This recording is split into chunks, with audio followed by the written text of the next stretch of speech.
Neta L, SUV medium barunya Neta yang katanya bisa menempuh jarak sampai lebih dari 1000 km. Kok bisa? Nah, Neta L ini juga punya beberapa fitur kenyamanan yang unik. Buat detail ya, simak di 10 hal terkenal dari Neta L.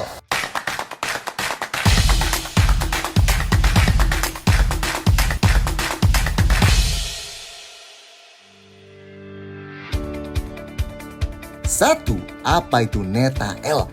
Oke, singkat aja supaya nggak bingung. Neta adalah pabrikan dari Cina yang sekarang fokus bikin mobil full listrik atau paling nggak yang digerakin sama motor listrik ya. Nah, di Indonesia, Neta baru jual Neta V ini aja ya. Dan baru aja kenalin Neta V2, tapi di Cina model-model Neta lebih bervariasi ya.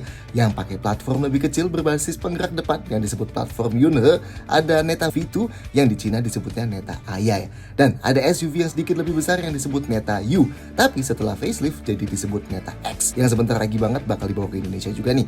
Nah, sisanya pakai platform yang lebih besar berbasis penggerak belakang, tapi bisa AWD juga, dan ada opsi range extender. Yang ini platformnya disebut Shanghai Platform. Ada Neta S, ini sedan memang 4 pintunya, ada Neta GT, sedan sport 2 pintu, dan ada yang baru ini ya, Neta L, SUV medium yang kira-kira bisa ketemu sama Hyundai Ioniq 5, Kia EV6, Toyota BZ4X, dan sejenisnya lah. Tapi emang sampai sekarang, semua model yang pakai Shanghai Platform ini, termasuk S, GT, dan L, itu belum tersedia dengan model yang pakai setir kanan ya, masih setir kiri semua. So, apakah Neta L ini nantinya bakal dibawa ke Indonesia? Ya semoga aja lah ya kalau udah ada versi setir kanannya. Di Cina, Neta L ini dijual seharga 300 juta sampai 350 jutaan. Tapi ya kalau masuk ke Indonesia jangan harap bisa segitulah ya. Kita harap aja nantinya bisa di bawah harga Ioniq 5 paling murah di sini deh ya. 2. Dimensi dan warna. Neta L punya panjang 4,7 meteran dan lebar 1,9 meter. So, lebih besar dibanding Neta X ya, yang sama-sama SUV di satu brand. Dan sebenarnya juga lebih panjang dan lebar dan sedikit lebih tinggi dibanding BZ4X dan Ioniq 5. Tapi kira-kira main di segmen yang sama lah ya. Oh, kalau dipepet-pepetin nanti juga bisa ketemu sama Kia EV5 lah ya. Buat gambaran, di Cina pilihan warnanya ada 5 ya. Putih, silver, hitam, biru, dan dual tone putih hitam.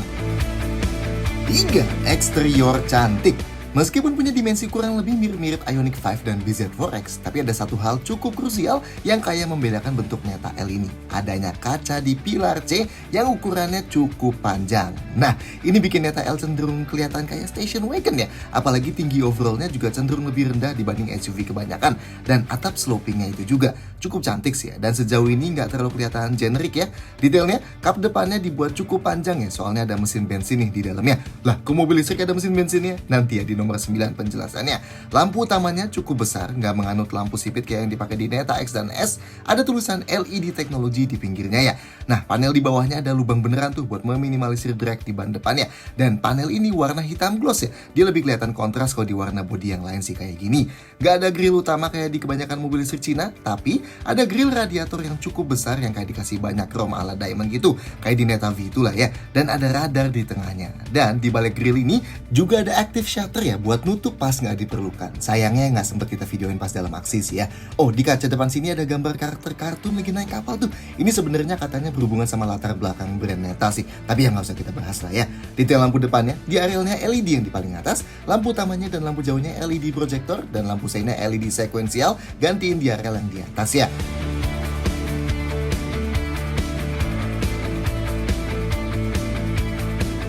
Sampingnya, bagian yang kita bilang agak mirip wagon ya. Nah, meskipun di warna hitam ini semuanya kayak sewarna body, tapi kalau pilih warna lain baru kelihatan tuh ya uniknya. Kayak di yang warna putih ini, tuh fendernya dibuat beda sendiri ya, warna hitam gloss dan kayak terpisah sama bagian bawahnya. Not bad ya. Sementara di paling bawahnya ada cladding plastik hitam besar yang ada chrome di tengahnya.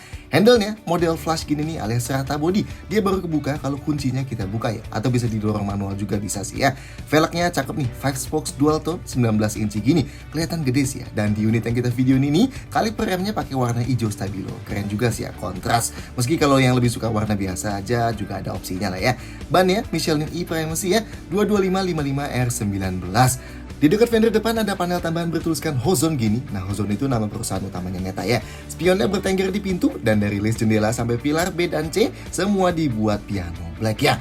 belakangnya. Nah, bagian ini karakter netanya paling kelihatan di bentuk lampunya tuh. Soalnya bentuk lampu kayak huruf H yang disambungin sama light bar panjang gini, itu dipakai juga di Neta S, Neta U, dan Neta X. Bagian cladding plastik hitamnya cukup besar di belakang sini, dan ada panel krom panjangnya juga yang ada garis reflektor merah vertikalnya di tengah.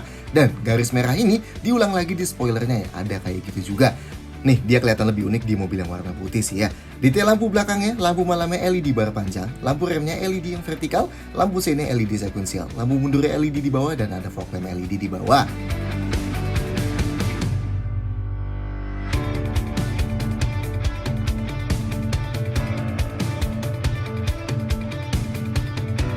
Empat, interior mewah dan canggih. Interior Neta L ini kalau dilihat sekilas luar biasa canggih sih. Iya, emang di antara mobil-mobil baru buatan Cina yang dijual di Cina sana mungkin kerasa biasa aja ya. Tapi dibanding mobil-mobil yang dijual di Indonesia atau mungkin di negara-negara barat, interior kayak gini buat harga segini termasuk gila banget ya. Poin yang paling dijual di Neta L ini adalah kenyamanan penumpang depannya yang khusus di posisi itu aja dapat jok zero gravity mode ya. Cukup diklik aja tombol di sini dan joknya bakal ke tilt alias keangkat, footrestnya naik hingga sudut 60 derajat dan memanjang juga, dan sandarannya recline sampai 123 derajat. Dan ini masuk ke posisi yang dibilang sangat-sangat rileks ya. Yang Neta bilang ngebuat tekanan rata-rata yang bodi kita rasain itu sekecil 0,289 Newton per cm persegi atau setara tekanan selembar kertas. Nice ya. Yes, Ioniq 5 juga punya jok kayak gini. Tapi dari yang kita cobain sih joknya Neta ini bahkan lebih rileks lagi ya. Dan balikin laginya tinggal klik lagi aja tombolnya. Masih di joknya ya, kalau kita lihat tombol pengatur lumbarnya itu, begitu kita klik tengahnya, nah dia bisa aktifin jok pijat ya. Nah, yang ini buat penumpang depan dan driver juga ya. Dan tentunya karena hatch unit raksasa 15,6 inci yang bukan cuma ada di tengah, tapi ada di depan penumpang juga. Yes, dia ada dua layar kembar ya, yang posisinya mepet banget. Ini bikin jadi penumpang depannya bisa nonton film atau main game gitu ya. Dan yang laci depan ini, kalau dibuka, tada, ternyata dia adalah kulkas. Yes, kulkas beneran, bukan cuma laci dikasih bypass AC ya. Dan kalau kita buka sun visor depan ya, lihat deh, yang driver dan penumpang depan model kacanya agak beda ya. Tuh lihat, yang di penumpang depan kacanya gede banget dan lampunya ada di sekitarnya gitu. Sedangkan yang di driver biasa aja ya, meski ada lampunya juga. Ini benar-benar manjain penumpang depan sih ya, mantap. Oh, penumpang belakang dapat meja lipat ya, tapi yang sebelah kanan aja. Cukup lebar sih ya, 37 cm dan bisa nopang bobot sampai 10 kg. Not bad ya. Balik ke dashboardnya, ada dua pilihan warna ya, coklat gini atau putih kayak gini. Yang putih cakep sih ya, meski jelas gampang kotor. Kayak Neta S juga, instrumen clusternya pakai model terintegrasi sama dashboardnya dan baru nongol begitu dinyalainnya. Bahan dashboard paling atasnya kulit sintetis yang ada jahitannya, dan kalau yang coklat, panel tengahnya bermotif ala karbon, yang di interior putih, tengahnya pakai silver bermotif gini, dan di pinggir konsol tengahnya juga dikasih lapis kulit yang ada jahitan kontrasnya gini ya. Setirnya yang atas dan bawahnya flat ya, dan di atasnya ada kulit perforatednya. Kita suka nih yang warna putihnya, tapi tau lah ya seberapa cepat kotor karena dipegang. Ada panoramic sunroof ini ya, jadi ngasih kesan lebih terang ke dalam kabin, dan lebih maksimal lagi terangnya yang interior warna putih ya. Soalnya pilar dan plafonnya pun sampai dibuat warna putih segala. Pintunya kita suka nih, lekukannya banyak banget. Bahan paling atasnya dari kulit yang ada jahitannya, tengahnya yang kulit beda bahan dan ada bentuk wajik-wajiknya. Di sandaran tangannya lapis kulit lagi, dan paling bawahnya baru plastik ya, yang itu pun ada lekukan-lekukannya. Sedangkan pintu belakangnya kayak gini, sama persis ya kayak pintu depannya, nggak ada pengurangan bahan atau bentuk sama sekali.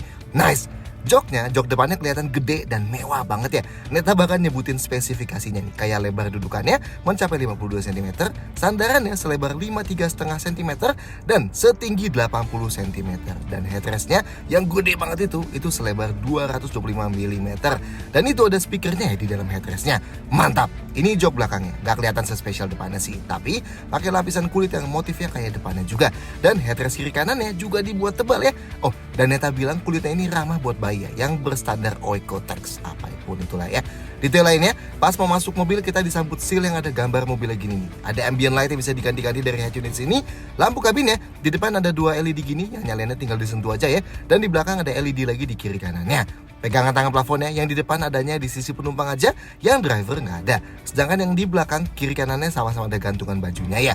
Sedangkan spion tengahnya anehnya masih model day and night manual gini nih, alias kalau silau bisa kita cetekin. Padahal kalau fiturnya banyak gini, biasanya dia udah auto dimming juga ya. Tapi gimana rasanya dulu di dalam? 5. Konfigurasi jok. Buat masuk ke depan, pintu depannya termasuk sangat berat ya, kayak mobil Cina modern kebanyakan. Sudut bukanya juga cukup lebar dan napak ke dalamnya juga termasuk gampang ya. Ya mirip-mirip napak ke Ioniq 5 lah. Nah pas kita buka pintu dia ada easy entry exitnya ya. Joknya mundur dulu dan pas ditutup lagi dia maju lagi. Posisi duduk by defaultnya termasuk cukup tinggi nih. Jadi visibilitas ke depan aman ya. Dashboardnya cukup rendah dan dia enaknya nggak ada gundukan instrumen clusternya. Pengaturan jok driver elektrik ya, 6 arah aja sayangnya, alias ketinggian depannya nggak bisa diubah-ubah. Tapi ada tambahan lumbar elektrik 4 arah juga. Sedangkan yang penumpang 10 arah ya. Ini ketinggiannya nggak bisa diubah, tapi ada tiltnya ya buat lebih keangkat gitu joknya. Dan ada footrestnya yang selain bisa naik turun bisa di-extend juga. Plus ada lumbar 4 arahnya juga ya. Dan jangan lupa ada zero gravity mode tadi ya, yang sekali klik tombol ini aja dan joknya bakal langsung kayak tiduran keangkat gini. Dan balikinnya juga sekali lagi aja kliknya. Headrestnya hanya bisa dinaik turunin ya, nggak bisa maju mundur. Tapi termasuk empuk nih, dan karena support kiri kanannya besar, jadi kepala kita bisa agak nyender ke kiri kanannya. Headroomnya aman banget. Armrest tengahnya empuk dilapis kulit dan cukup panjang ya, jadi kita bisa sandarin tangan sambil pegang setir gini. Dan yang di pintu juga empuk ya, dilapis kulit juga. Seat beltnya bisa diatur naik turun, setirnya selain tilt bisa teleskopik, dan sandaran kaki kiri driver ada gundukan yang besar gini ya. Sekarang kita ke belakang. Pintu belakangnya juga berat nih, meski sedikit lebih ringan dibandingkan depan. Sudut bukanya standar lah, cukup lebar tapi nggak istimewa. Dan meskipun atapnya cukup nukik, tapi masuk ke dalamnya masih gampang ya, kepalanya nggak perlu nunduk. Oke, posisi duduk kita di belakang sedikit lebih tinggi dibanding di depan. Meski sayangnya, kaki kita sudut pahanya masih agak naik gini ya. Ini lebih naik dibanding di Neta X malah mengejutkannya. Meski di L ini lebih besar ukurannya. Joknya nggak bisa maju mundur, tapi ruang kakinya udah sangat aman ya. Sayangnya, ruang gerak sepatunya ini terbatas banget. Headrestnya adjustable di ketiga sisi, dan yang di kiri kanan kayak di depan nih ada bisa buat sedikit nyender ke kiri kanan headrestnya ya. Sudut rebah jok ini bisa diubah ya, ada 2 posisi, satu gini dan satu lagi yang lebih rebah. Yang lebih rebah ini termasuk cukup rileks lah ya buat sebuah SUV. Ruang kepalanya aman banget. Buat sandaran tangan di pintu empuk karena dilapis kulit, dan di tengah ada armrest lipatnya ya, empuk juga. Nah kalau mau duduk bertiga, ngelangkahnya gampang ya karena lantainya rata. Dudukan di tengahnya lebih tinggi dibanding kiri kanannya dan lebih keras, meski yang mengejutkan ya buat sandarannya malah masih cukup empuk meski dia ada armrestnya. Ada headrest juga jadi orang dewasa bisa sandaran tanpa ngedanga. Ruang kepalanya juga di tengah sini masih aman dan seat belt di tengahnya 3 titik ya. Nah khusus penumpang di belakangnya penumpang depan itu dapat meja lipat gini ya, jadi sedikit lebih eksklusif. Dan dapat kontrol ini juga nih, jadi kita bisa maju mundurin jok penumpang depannya langsung dari belakang sini.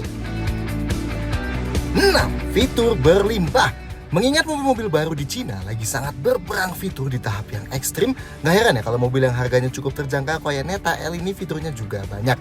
Meski sayangnya banyak yang kalian bakal lihat nanti, kontrolnya terlalu banyak dari head unitnya aja. Pertama, ada kulkas yang bisa dibuka dari kedua sisi ini tutupnya ya. Ini kulkas proper ya, yang ada kompresornya dan bisa ngejaga temperatur buat waktu yang lama, bahkan sampai 2 hari setelah mobilnya dimatikan. Kapasitasnya 6,6 liter dan bisa ngejaga temperatur dingin dari 6 derajat sampai minus 6 derajat Celcius. Atau kalau nggak dinyalain bisa jaga temperatur panas dari 35 sampai 50 derajat Celcius. Nice ya.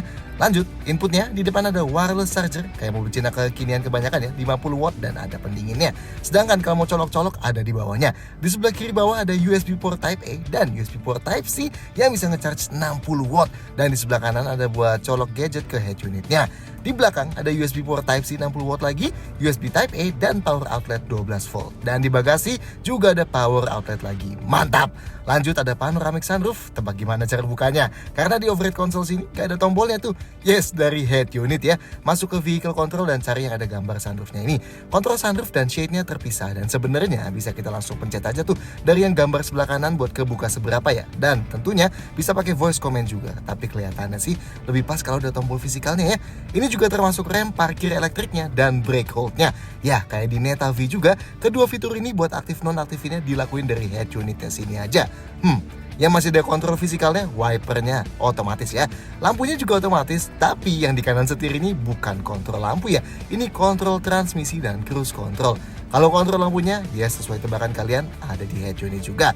Dan ada headlight levelingnya yang dilakuin dari layar ini juga ya. Speakernya ada 16 di keseluruhan kabinnya, termasuk di headrest depan tadi itu. Neta nyebut sistem ini 720 degree sky surround sound system ya. Lanjut, jok depannya di luar tadi yang driver elektrik dan yang penumpang juga elektrik plus mode zero gravity. Kedua jok depan ini ada jok pijetnya ya, tinggal klik tombol yang ini aja. 8 titik ya yang gerak buat mijetnya. Dan ini juga bisa dimati nyalain pakai voice command dan mode pijetnya ada 5 nih. Bisa diatur dari head unit sini.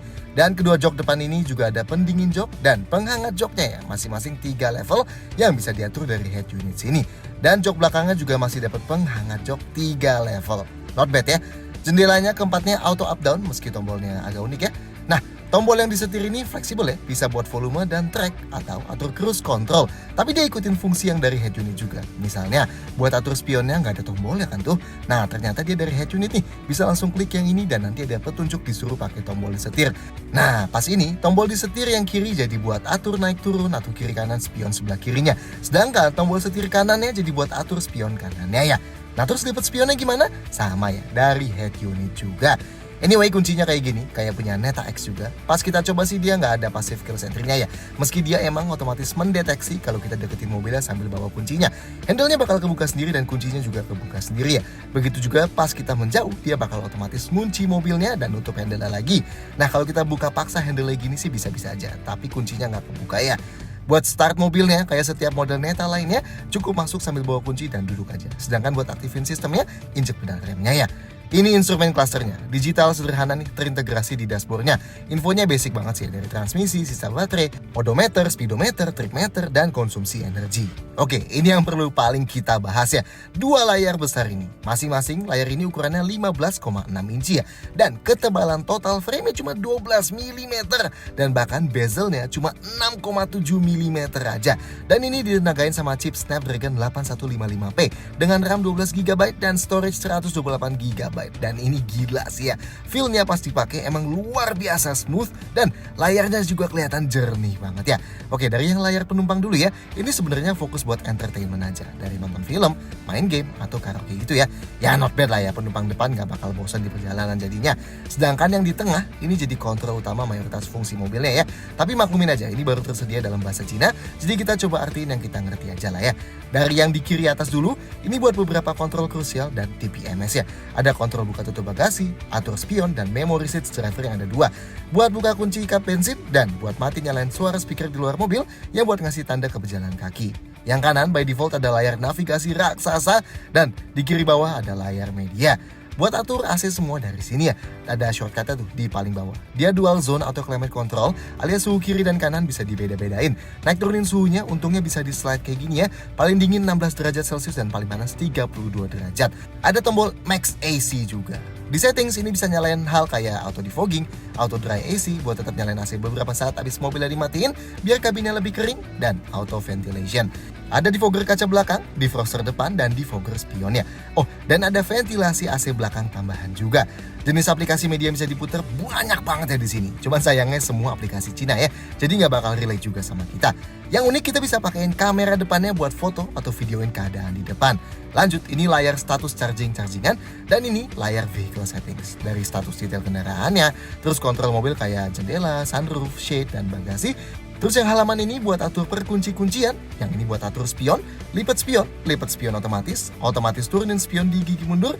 Yang halaman ini buat atur tombol disetir. Lanjut, sisi yang ini buat kontrol lampu ya, dari mati nyalain, ketinggian lampu, volume home, welcome light, auto high beam, dan ini ambient light.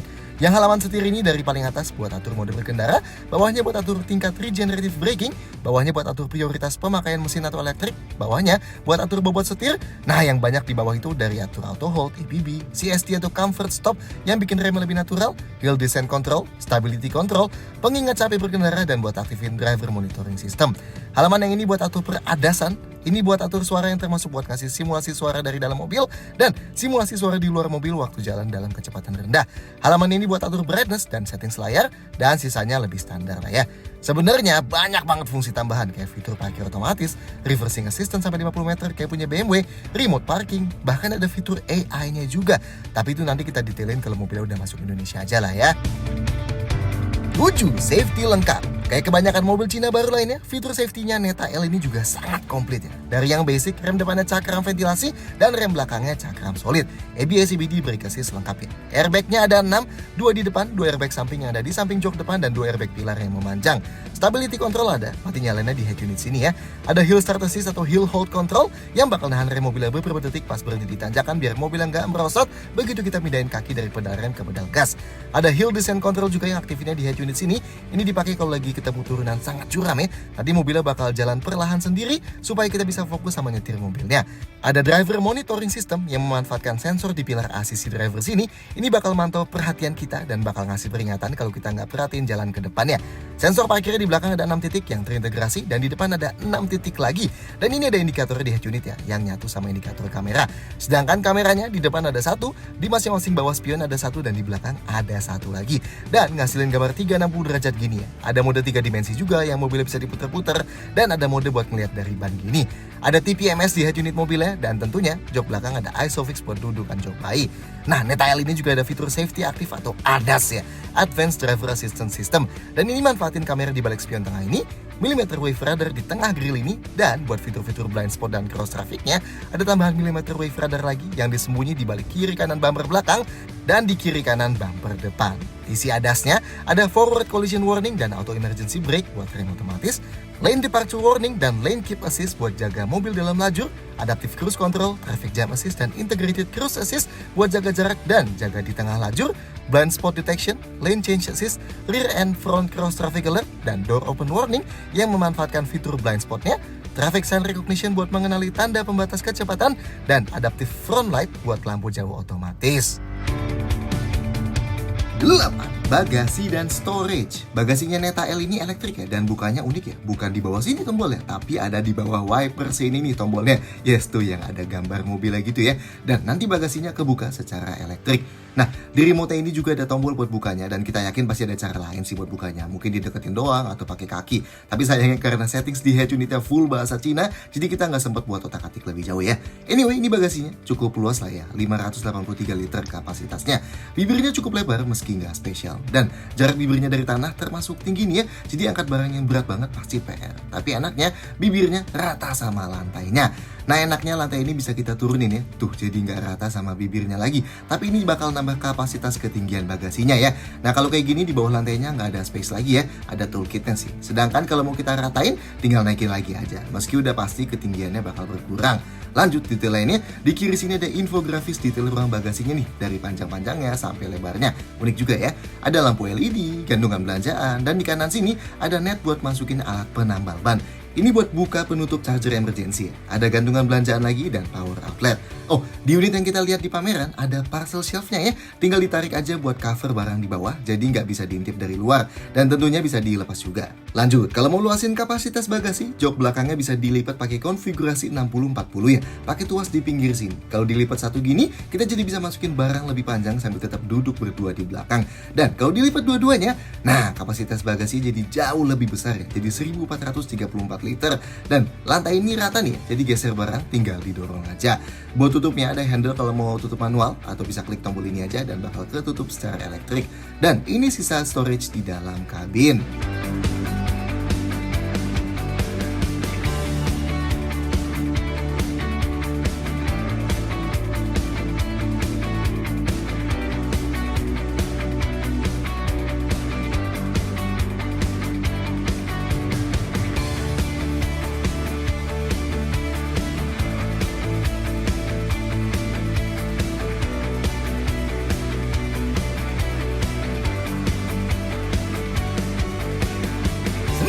Range extender.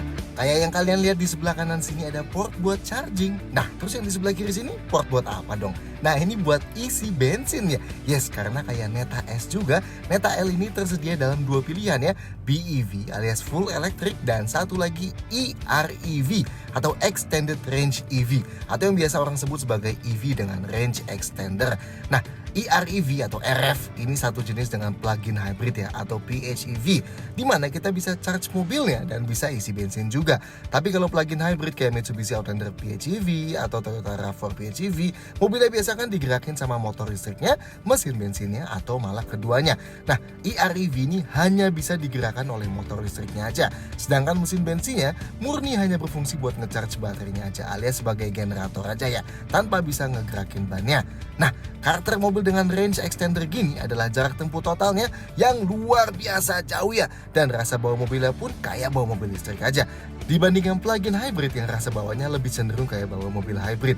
Nah, klaimnya Neta L yang e-REV ini bisa jalan tanpa menggunakan mesin bensinnya sama sekali hingga sejauh 315 km. Sedangkan kalau memanfaatkan mesin bensinnya juga buat ngecharge baterainya, klaimnya jarak tempuh total yang bisa ditempuh mencapai 1.300-an kilometer. Gila ya, mobil seukuran gini bisa jalan segitu jauh. Mantap. Oke, lanjut ke speknya ya. Neta L mau yang BEV atau yang e-REV sama-sama pakai motor listrik di belakang, penggerak roda belakang ya jadinya. Yang BEV tenaga motornya 194 HP atau 145 kW dan torsinya 310 Nm, sedangkan yang e-REV tenaga motornya 228 HP atau 170 kW dan torsinya sama ya, 310 Nm. Yang ngebedain BEV dan e-REV di bawah kap depannya ya. Khusus yang e-REV ada mesin bensinnya, mesin yang Neta sebut Hauche atau Hose Range Extender 2.0. Nah, mesin ini 1500 cc dengan Atkinson cycle dan bertenaga 91 HP, dan ini dipakai buat ngisi baterai mobilnya ya. Kapasitas bensinnya sendiri 50 liter dan bisa pakai bensin dengan RON 92. Baterainya yang BEV kapasitasnya 68 kWh dan yang e-REV 30 kWh, dan keduanya pakai baterai LFP atau lithium iron phosphate dari brand CATL yang pakai jenis Shenzhou L series. Katanya charge-nya lebih cepat dan tahan lebih lama ya. Charge-nya dari sebelah kanan sini, karena ini di Cina jadi portnya AC-nya GBT dan DC-nya juga GBT ya. Transmisinya direct dengan reduction gear, pakai dari tuas di sebelah kanan setir sini buat ganti giginya ya. Ada beberapa mode berkendara yang bisa diganti dari head unit, dari Eco, Comfort, Sport, dan One Pedal Driving. Klaimnya 0-100 km per jam buat yang BEV dan e-REV bisa ditempuh dalam 7,8 detik. Sedangkan top speednya dibatasi di 180 km per jam ya. Buat regenerative brakingnya juga bisa diganti dari head unit, low, mid, dan high. Buat prioritas pemakaian mesin pun bisa diatur di head unit ya. Dari hanya bisa full electric, prioritas full electric, atau prioritas hybrid. Dan bobot setirnya juga bisa diganti ke 3 mode dari head unitnya ya. 10 detail-detail lain. Neta L ini dirakit di pabriknya di Cina ya, dan selain dijual di Cina, bakal langsung diekspor ke 20 negara lainnya dalam waktu dekat. Apakah Indonesia termasuk? Well, entahlah. Iya sih, belum ada versi setir kanannya, tapi kita yakin Neta pun bakal ngerasa lebih masuk akal buat segera bikin versi setir kanannya ini dibanding Neta S atau GT duluan ya. Karena mau gimana pun juga, SUV gini kan biasanya lebih populer dan dicari ya sekarang. Lanjut, bodinya Neta L ini diklaim cukup kuat nih dengan persentase rasio penggunaan high strength steel dan aluminium yang rasionya nyampe 81%. Torsional rigiditasnya 36.000 Nm per degree atau kurang lebih setara sedan-sedan Eropa mewah kayak BMW seri 3 gitu ya. Nice. Beban maksimal yang bisa diterima atapnya sebesar 8,4 ton yang termasuk luar biasa kuat. Dan kekuatan side impact beam pintunya mencapai 2000 megapascal. Gak ngerti? Gak apa-apa. Pabrikan-pabrikan Cina kekinian emang suka ngelemparin data-data gini. Ini kelihatannya buat ngasih tahu kalau mobil mereka bukan kaleng-kaleng ya. So, menurut kalian soal Neta L ini, silahkan sampaikan komentar di bawah, klik like, dan jangan lupa subscribe channel kami untuk video kayak gini. See you next time.